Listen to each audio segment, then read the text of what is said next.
Hi friends, అందరికీ జై శ్రీరామ్. అందరూ ఎలా ఉన్నారు? బాగున్నారు అనుకుంటున్నాను. ఇప్పుడు నేను మళ్ళీ ఆఫీస్ పని మీద బెంగళూరు మరియు కొచ్చికి వెళ్తున్నాను. కొచ్చిలో ఒక వర్క్ ఉంది, ఆఫీస్ వర్క్. నేను లాస్ట్ టైం వీడియో చేసినప్పుడు నేను బీహార్కి వెళ్ళాను. పాట్నా సిటీలో గోదావరి గంగా నదిని చూపించాను ఆ వీడియోలో. సో ఇప్పుడు నేను ట్రైన్లో వెళ్తున్నాను, తమిళనాడు నుంచి వెళ్తున్నాను. తమిళనాడులో కొండలు, ఈ ప్రాంతం అంతా కూడా చాలా పచ్చదనంతో చాలా బాగుంది చూడడానికి. సో కొబ్బరి తోటలు అయితే ఎటు చూసినా కొబ్బరి తోటలు, కొండలు, ఇవన్నీ ఆల్రెడీ కొద్ది రోజుల నుంచి వర్షాలు పడుతున్నాయి వీళ్ళకి. అందుకని ఈ ప్రాంతం అంతా కూడా పచ్చదనంతో నిండిపోయింది. చూడడానికి ట్రైన్లో వెళ్తుంటే చూడడానికి చాలా బాగా అనిపించింది నాకు. సో నేను వీడియో తీసి యూట్యూబ్లో పెడితే చాలామంది చూస్తారు కదా అని చెప్పి తీసానమాట. సో ఈ కొబ్బరి తోటలు, ఇక్కడున్న భూములన్నీ కూడా ఎర్ర నేలలే. తమిళనాడులో కూడా ఇక్కడ మనలాగా తెలంగాణలాగా బోర్లు వేయరు, ఇక్కడ బావులు ఉంటాయి. ఇంకా వాళ్ళ ఇల్లు కూడా పొలాల దగ్గరే ఉంటాయి. ఇక్కడ నుంచి ఈ సౌత్ ఇండియా మొత్తం కూడా వ్యవసాయ క్షేత్రంలోనే ఇల్లు కట్టుకుంటారు చాలామంది. ఈ కొబ్బరి తోటలు, వాటితో పాటు ఇంకా పనస చెట్లు అయితే ఎక్కడ చూసినా పనస చెట్లు. ఇంకా ఈ కొండలు, ఎత్తైన కొండలు, ఈ చూడడానికి ల్యాండ్స్కేప్ అంతా చూడడానికి కూడా ఎంతో బాగుంటుంది.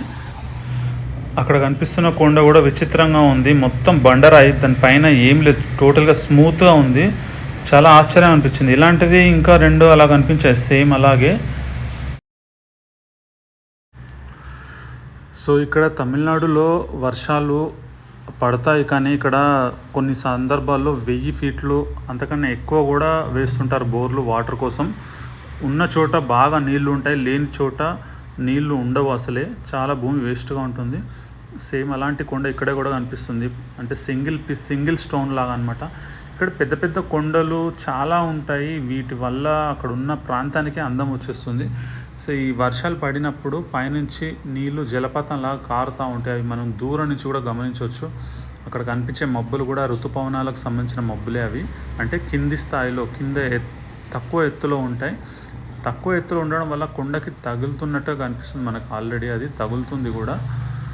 సో ఇక్కడ వర్షం నీళ్ళు పైనుంచి జలపాతం లాగా కారడం మనం చూడవచ్చు. అక్కడ ఉన్న వాళ్ళకి చూడడానికి ఎంతో బాగా కనిపిస్తుంటుంది. సో చాలా ఎత్తైన కొండలు ఇవి. మామూలుగా మన తెలంగాణ సైడ్ ఇంత ఎత్తైన కొండలు కనిపించవు. సో ఇక్కడ వాళ్ళకి ఆ కొండల వల్లే ఆ ఏరియాకి అందం వచ్చేస్తుంది. ఇంకా కొబ్బరి తోటలు చెప్పనక్కర్లేదు, ఎటు చూసినా కొబ్బరి తోటలు, చెరుకు తోటలు, ఇంకా పనస చెట్లు, వరి చేన్లు, చాలా ఎత్తైన కొండలు. ఓవరాల్గా ఈ ప్రాంతాన్ని చాలా అందంగా కనపడేలాగా చేస్తుంటాయి. సో ఇక్కడ నిన్న మొన్న పడిన వర్షాల వల్ల అక్కడే ఫ్రెష్గా అప్పుడే వచ్చిన నీళ్ళు అవి. ఇంకా రెడ్ సాయిల్ కాబట్టి ఎర్రమట్టిలోంచి వచ్చిన నీళ్ళు కూడా ఎర్రగానే ఉన్నాయి. ఇవన్నీ కూడా అరేబియా సముద్రంలో పడమర వైపు ప్రయాణిస్తాయి ఈ నీళ్ళు. సో అందులోకి వెళ్ళి కలిసిపోతాయి. ఇక్కడ ఏదో రిపేరింగ్ జరుగుతున్నట్టుంది. ఒక రోడ్డు కూడా వేశారు, అది కొట్టుకుపోయింది. సో ఈ వ్యూ అనేది చాలా బాగా అనిపిస్తుంది ఇక్కడ కూడా. సో ఎక్కడెక్కడైతే ఇక రోడ్డు కొట్టుకుపోవడం వల్ల నీళ్ళు ఇక్కడ వరద ఎక్కువగా ఉంది. సో నేను వీడియో తీసే క్లిప్స్ కూడా ఎక్కడెక్కడైతే చాలా అందంగా కనిపిస్తుందో అక్కడ మాత్రం తీశాను వీడియో షార్ట్లో ఉండడానికి. సో నేను చెప్పాను కదా, 5:30 నుంచి 7:30 వరకు 2 అవర్స్ క్రూజ్ షిప్లో వెళ్తే వాళ్ళు అక్కడ సిటీ మొత్తం దూరం నుంచి సముద్రంలోంచి చూపిస్తారని చెప్పి 600 రూపీస్కి 2 అవర్స్. సో అందులో స్నాక్స్ కూడా ఉంటాయి అన్నారు. ఇందులో ఏంటంటే ఇప్పుడు ఒకప్పుడు నేను కనుక అరకు కాదు, పాపికొండలకి కూడా వెళ్ళాను. నా యూట్యూబ్ ఛానల్లో ఉంటుంది వీడియో. సేమ్ అలాగే ఇందులో కూడా డ్యాన్స్ ప్రోగ్రామ్స్, పాటలు పాడడం, అందరితో డ్యాన్స్ చేయించడం, కొంచెం అడ్వాన్స్ ఉంది ఇక్కడ. మ్యూజిక్ సిస్టమ్ అవన్నీ కూడా లేటెస్ట్ ఉన్నాయి ఇక్కడ. డీజే అనేది పెద్ద ఎత్తున ఉంది ఇక్కడ. సో మన సిటీ మొత్తం కనిపిస్తుంది ఇక్కడ సముద్రంలోంచి మనం క్రూజ్ షిప్లో వెళ్తుంటే.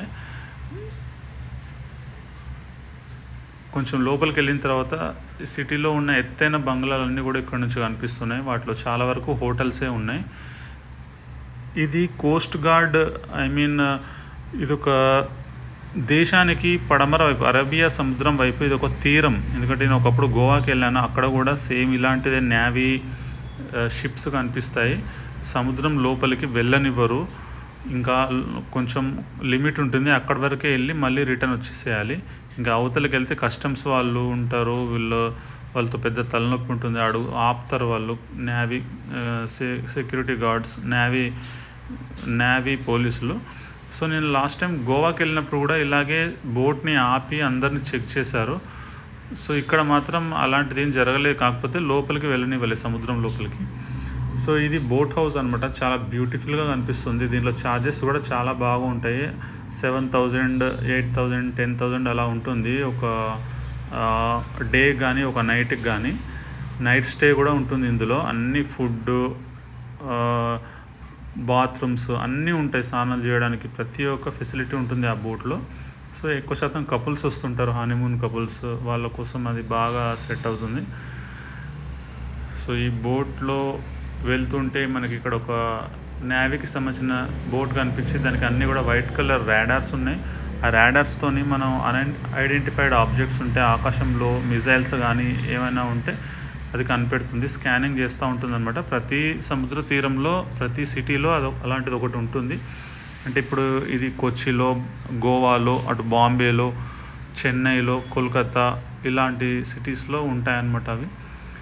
ఇది లైలా అని ఒక కంటైనర్, ఇందులో కెమికల్ వస్తుంది. సో ఇలాంటి లైలా కంపెనీ ఇది. హూతీ అటాక్ జరిగినప్పుడు దీనిపైన మిజైల్ పడింది, ఆ కంపెనీదే ఇది, కాకపోతే అది వేరు ఇది వేరు. సో ఇక్కడ క్రేన్ కనిపిస్తున్నది, అది సెక్యూరిటీ మన ఇండియన్ నేవీదే. ఇదేమో blue colour white colour boat ఏమో లక్షద్వీప్కి వెళ్తుంది, ఐలాండ్ ఉంటుంది కదా అరేబియా సముద్రంలో. 16 hours ప్రయాణం చేయాలి అందులో. దాని టికెట్ కూడా 15,000, 20,000, 25,000 అలా ఉంటుంది.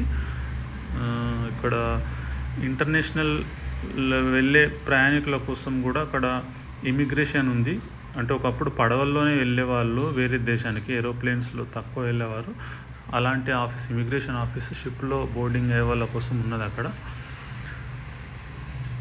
జువారీ సిమెంట్ వాళ్ళు కూడా వేరే దేశాలకి ఇక్కడ కంటైనర్ షిప్ పెట్టి ఎక్స్పోర్ట్ చేస్తూ ఉంటారు సిమెంట్ని. సో ఈ కొచ్చి సిటీలో ప్రతి చోట ఇలాంటి బోటింగ్ పాయింట్స్ ఉన్నాయి. అంటే వీళ్ళు మన బస్ స్టాండ్ లాగా అనమాట, పడవల్లో ఎక్కేసి వేరే ప్రాంతాలకు వెళ్తూ ఉంటారు సిటీలోనే. చాలా హోటల్స్ కూడా ఉన్నాయి తీరంలో, అంటే రెస్టారెంట్స్, అలా సముద్రాన్ని చూసుకుంటూ వచ్చిపోయే పడవల్ని చూసుకుంటూ రెస్టారెంట్స్ నడిపిస్తున్నారు. బోటింగ్ పాయింట్స్ అంటే లెక్క లేదు. ఇక్కడ ఒక అమ్మాయి పాట పాడుతుంది, ఆమె కూడా ప్యాసింజరే. పాట ఎవరైనా పాడొచ్చు అని మైక్ ఇస్తే నేను పాడదాన్ని ముందుకు వచ్చింది. ఆమె ఒక పాట పాడింది, సో బాగానే పాడింది, పర్లేదు.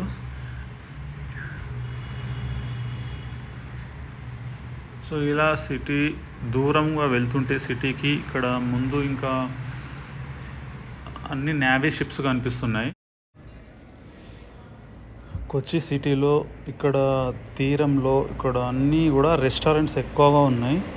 అదే కాకుండా హౌస్ బోటింగ్, వీళ్ళకి ఏదో లోకల్ బస్సు, ఆర్టీసీ బస్సులు కనుక సిటీలో ఎలా తిరుగుతాయో అలా పడవలు తిరుగుతాయి ఇక్కడే కాకుండా ఇంకా అలెప్పి అని ఉంటాయి, అక్కడైతే ఇంకా విపరీతంగా ఉంటాయి బోట్స్. సో ఇక్కడ మనము కోస్ట్ గార్డ్కి సంబంధించిన షిప్స్ చూడొచ్చు.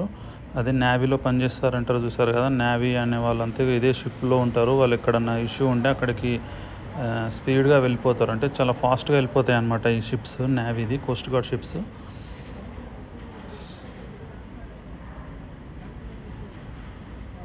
నేను ఇక్కడ ఇలా బీచ్లో ఇవన్నీ ఇంత పెద్ద షిప్స్ చూడడం ఫస్ట్ టైం, ఎందుకంటే మన కోస్ట్కి ఎప్పుడు వెళ్ళలే కదా. కొచ్చి సిటీలో ఈ టూర్ వల్ల చూసాం. ఇక్కడ డ్యాన్స్ ప్రోగ్రామ్స్ కూడా పెట్టారు.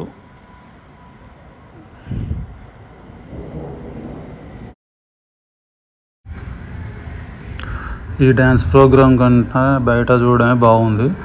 సో ఈ వాటర్లో ఈ పడవలు ఇదంతా కొత్త ప్రపంచంలా కనిపించింది నాకైతే. సో మంచి టైంకి వచ్చాను అనమాట పని అయిపోయిన తర్వాత. సో ఈ బోట్స్ అనేటివి ఎటు చూసినా ఇదే బోట్స్, ఇది ప్యాసింజర్ అని చెప్పాను ఎప్పటిదాకా ఆర్టీసీ బస్సులాగా తిరుగుతున్నాయని. ఇక్కడ నేవీకి సంబంధించినవి చాలా బోట్స్ ఉన్నాయి, నేవీకి ప్లస్ ప్యాసింజర్ బోట్స్ కూడా అవి ఉన్నాయి ఇవి ఉన్నాయి, 50-50 అని చెప్పొచ్చు. ఈ బ్రిటిష్ వాళ్ళు డచ్ పీపుల్ అంట, డచ్ అంటే అక్కడ నెదర్లాండ్స్ వాళ్ళు అనమాట.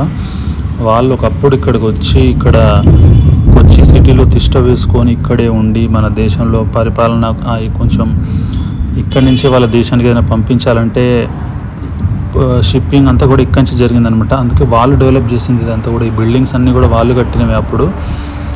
ఇది మన స్టైల్ కాదు, ఇది డచ్ స్టైల్ అనమాట. మన దేశ సంపద అంతా కూడా ఇక్కడి నుంచే కొల్లగొట్టిన ప్లేస్ ఇది. వాటిని ఇప్పుడు గవర్నమెంట్ స్వాధీనం చేసుకొని గవర్నమెంట్ ఆఫీసులుగా లేదా రెస్టారెంట్ల లాగా వాడుకుంటున్నారు. ఇప్పుడు ఇది ఈ బోర్డు చూసారు కదా, ఇది ఏంటంటే ఇక్కడ నుంచి మధ్యలో ఒక ఐలాండ్ ఉంటుంది కొచ్చి సిటీలో. అక్కడికి ఆటోలు, కార్లు, అక్కడ ఇల్లు ఉంటాయన్నమాట. అక్కడికి బ్రిడ్జ్ లేదనమాట. అదొక పెద్ద చాలా దూరం ఉంటుంది కాబట్టి దీంట్లోనే వెళ్తూ ఉంటారు కారుతో సహా. పూర్తిగా జనాలు కానీ కారు కానీ అంతా అందులోనే. ఇదొక రెస్టారెంట్. అంటే ఒకప్పుడు వాళ్ళు వ్యూ కోసం బాగా కట్టుకున్నారులేండి. ఇప్పుడు పెట్రోల్ బంక్ ఉంది కదా, ఇది వెహికల్స్ కొడుతుంది. మళ్ళీ పడవలు కూడా ఇక్కడ పక్కన ఆగి పడవలకు కూడా డీజిల్ కొడుతుంది. అక్కడ ఒకటి డీజిల్ బస్ ఉంది కదా అక్కడ. ఇంకా ఈ నెట్స్ ఈ కొచ్చి సిటీలో ఇదొక పాయింట్ అనమాట. ఇదేంటంటే చైనీస్ ఫిషింగ్ నెట్స్ అంటారు. చైనాలో ఇలా పడతారు అనమాట చేపల్ని. ఇలా కర్రలకి వలని కట్టి కింద నీళ్ళలో ముంచుతారు. మళ్ళీ తాడుతో లాగితే పైకి లేస్తుంది. వచ్చిన వాటిలో చిన్న చిన్న చేపలన్నింటినీ ఆ కొంగలు మింగేస్తున్నాయి వాడు తీసుకోక ముందుకే. ఇప్పుడు ఇక్కడ ఒకటి పైకి లేపుతున్నారు. ఈ వాటర్స్ కూడా మూమెంట్ లేదు కదా, ఇదంతా బ్యాక్ వాటర్ టైప్ అనమాట. అలలు ఇంకొంచెం ముందుకు వెళ్తే అలలు వస్తాయి. సో ఈ వాటర్లో పెద్దగా కలర్ లేదు, అంటే డిమ్ కలర్ అనమాట, మురుకు నీళ్ళలాగా ఉన్నాయి. ఎక్కడైనా సరే ఈ బ్యాక్ వాటర్స్ అంటే ఆగిపోయిన నీళ్ళన్నీ ఇలాగే ఉంటాయి. ఇక్కడ ఇందులో వీళ్ళు ఏం చేపలు పడుతున్నారో ఏం అర్థం కావట్లేదు. సో చైనీస్ ఫిషింగ్ నెట్స్ అంట అవి. ఇక్కడే క్రూడ్ ఆయిల్ కూడా బయట దేశాల నుంచి క్రూడ్ ఆయిల్ వస్తే కూడా ఇక్కడే అన్లోడింగ్ చేస్తున్నారు. కంటైనర్స్ కూడా ఇక్కడే అన్లోడింగ్ అవుతున్నాయి. పెద్ద పెద్ద షిప్స్ వచ్చి బయట వెయిట్ చేస్తూ ఉంటాయి. నేను ఇవి ఎక్కడెక్కడ చూసానంటే చెన్నైలో, గోవాలో, కోల్కతా, బాంబేలో అయితే చాలా ఉంటాయి ఇలాంటివి. సో ఇక్కడ కొచ్చి సిటీలో ఇంకా అక్కడ కనిపించేది అరేబియా సముద్రం అటు సైడు. ఈ తీరం వెంట ఇవన్నీ ఫిషింగ్ నెట్స్ అన్నమాట. అలలు కనిపిస్తున్నాయి కదా, ఇక్కడ అసలైన సముద్రం స్టార్ట్ అవుతుంది. సో దీనిలో బోర్డ్ వాక్ లాగా అంటే నడుచుకుంటూ వెళ్ళడానికి అలా రోడ్డు వేశారు. అక్కడ అన్ని షాప్స్ అవి ఉంటాయి. అంతే బీచ్లో ఇక్కడ ఇసుక అలాంటిది ఏం లేదు కొచ్చి సిటీలో. ఇంకా వేరే సైడ్ ఉంటాయి అవన్నీ. సో మళ్ళీ బోట్లో ఈ పడవలో ఈ పాటలు పాడడం ఇవన్నీ ఆగట్లేదు. ఇంకా అప్పటి నుంచి కంటిన్యూస్గా డ్యాన్సులు చేస్తూనే ఉన్నారు, పాటలు పాడే వాళ్ళు పాడుతూనే ఉన్నారు. ఇంకొకటి చూడొచ్చు, ఇది క్రాసింగ్ చేస్తుంది.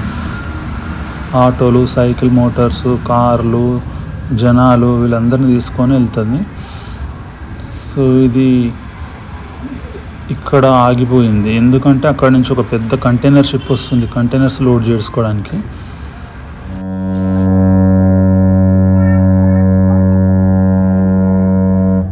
దాని హారన్ మామూలుగా లేదు, ఒక వైబ్రేషన్ లాంటిది వచ్చింది. సో ఇక్కడ షిప్లో నాలాగే ప్యాసింజర్స్ వచ్చారు, వాళ్ళు డ్యాన్స్ కూడా చేస్తున్నారు పాటలు పెట్టుకొని. ఇంకా ఈ కంటైనర్ షిప్ని తీసుకెళ్ళడానికి సపోర్ట్ ఇంకా టగ్ బోట్స్ అని ఉంటాయి, ముందు ఒకటి వెనకాల ఒకటి. దాన్ని డైరెక్షన్ అటు ఇటు వెళ్ళకుండా దాన్ని కరెక్ట్గా తీసుకెళ్తారనమాట గైడ్ చేసుకుంటూ.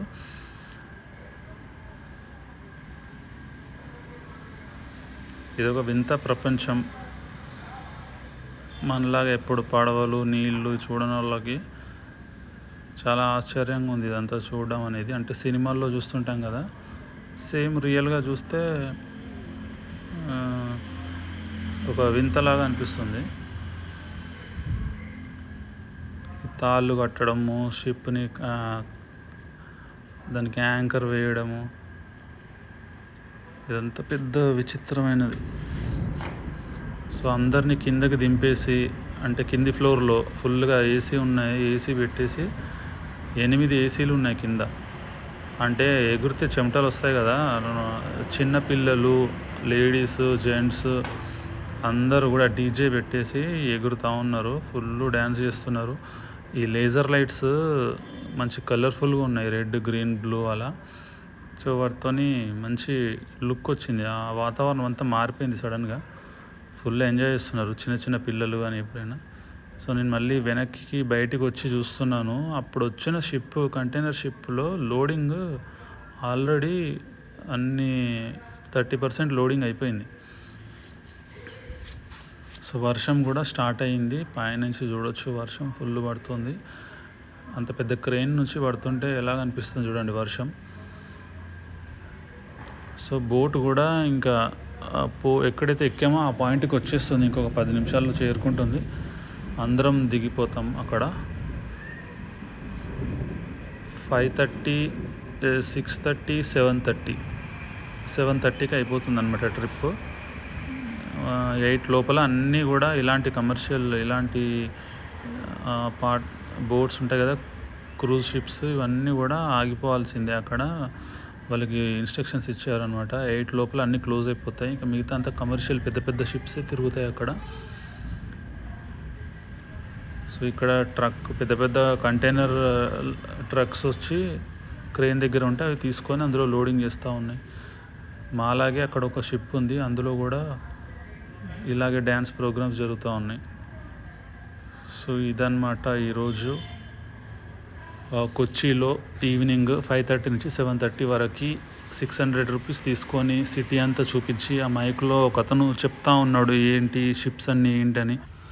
సో ఫ్రెండ్స్, ఈ వీడియో ఇంతటితో అయిపోతుంది. Next video Alleppey water ways, అక్కడ ఫుల్ పడవలు ఉంటాయి, అది బాగుంటుంది, చూడండి.